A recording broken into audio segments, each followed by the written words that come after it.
Quand donc la lumière du jour entoure le flux issu des yeux, alors le feu intérieur qui s'échappe, le semblable allant vers le semblable, après s'être combiné avec la lumière du jour, se constitue en un seul corps, ayant les mêmes propriétés tout le long de la droite issue des yeux, quel que soit l'endroit où le feu qui jaillit de l'intérieur entre en contact avec le feu qui provient des objets extérieurs.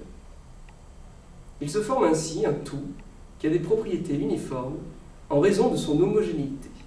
Si ce tout vient à entrer en contact avec lui, il en transmet les mouvements à travers tout le corps jusqu'à l'âme, et nous procure cette sensation grâce à laquelle précisément nous disons que nous voyons.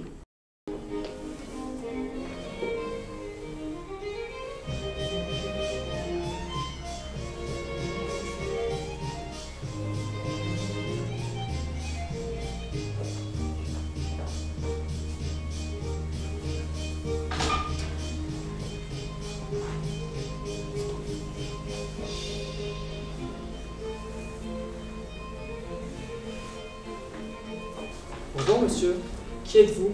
Comment diable êtes-vous arrivé ici? C'est très simple, une simple courbure de l'espace-temps, et me voici quelques siècles en arrière.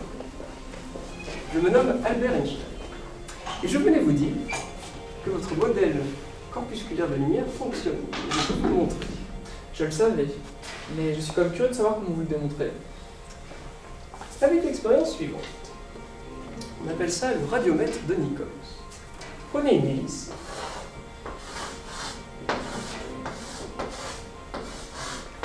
avec deux palmes, vous mettez le tout dans une cloche soumise. On place une source lumineuse et on se rend compte que les hélices se mettent à tourner.